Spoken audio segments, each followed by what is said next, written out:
व्यासपीठावरचे सगळे सन्माननीय गण, शेवटी आजच्या बिरसा मुंडा जयंतीला शासनाने शासन दरबारी मंजुरी दिन आजचे सुटीचा दिवस डिक्लेअर केला आणि आपण बिरसा मुंडांच्या आठवणीमध्ये आज खऱ्या अर्थाने सगळेच आदिवासी बांधव एका वेगळ्या पद्धतीने आपल्या विकासाचा मार्ग शोधतोय। माननीय मुख्यमंत्री नामदार एकनाथराव शिंदे साहेबांच्या कार्यकालामध्ये खूप चांगल्या पद्धतीने काम होत असताना आदिवासी बांधवांसाठी खूप नवीन नवीन योजना आपण आणतोय।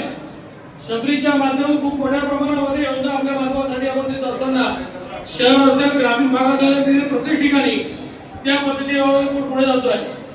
आज बिरसा मुंडांच्या आठवणीच्या निमित्ताने माझे मित्र फिरोज खान साहेबांनी तुम्हाला काही आठवणी सांगितल्या। बिरसा मुंडांचं आयुष्य तर बघितलं फक्त 25 वर्ष बिरसा मुंडांचं आयुष्य।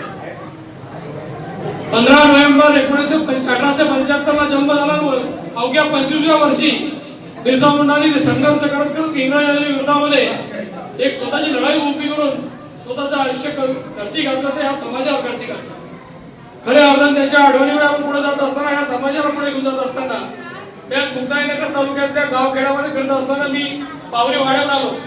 पावरी वाड्याच्या शाळेतल्या मुली सहज मला सत्कार करताना मी त्यांना सांगितलं की थँक्यू, त्यांना सांगितलं वेलकम सर।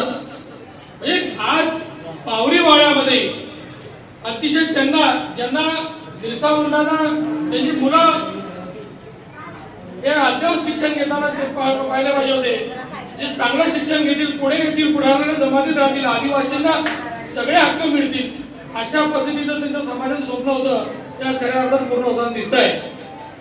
मी मुख्यमंत्र्यांच्या माध्यमातून, माननीय सरकारच्या माध्यमातून आपल्या काही अडचणी असतील तर मी त्यांचा प्रतिनिधित्व सोडवण्याच्या दृष्टीने कटिबद्ध आहे। आपण कधी आपल्या समाजाच्या अडचणी घेऊन माझ्यापर्यंत सांगू शकता आणि मी ते सोडवण्यासाठी तत्पर होतो।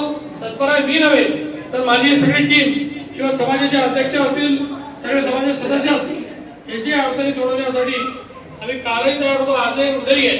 शेवटी अडचणी संपण्यावर नाही, समाज शिक्षणापासून थोडं मागे आहे, सगळे समाज शिक्षणाच्या मुख्य प्रवाहात आला पाहिजे, जेणेकरून त्याला हक्क तिथे समजतील। तुम्ही बघितलं असेल, भारतरत्न बाबासाहेब आंबेडकरांनी आपल्याला सांगितलंय शिक्षण हे वाघोलीचं दूध आहे, ते पिल्यावर माणूस गुरगुरल्याशिवाय राहत नाही, पण खऱ्या अर्थाने शिक्षित होणे गरजेचं आहे। शिक्षण आपल्या समोर आलं तर मग आपण पुढे जातो आणि आपल्याला प्रत्येक आपल्याला जे आपल्या हक्काचे विषय आपल्याला करून घेण्याच्या दृष्टिकोनातून आपण तो प्रयत्न करत असतो। आज तरुणांमध्ये खूप उत्साह आहे, त्या निमित्ताने मी सगळ्या शुभेच्छा देईन आणि खऱ्या अर्थाने मला इथं बोलवलं, मला सत्कार करायचा, मी आपल्या सगळ्या मंडळाचे आभार मानतो आणि थांबतो।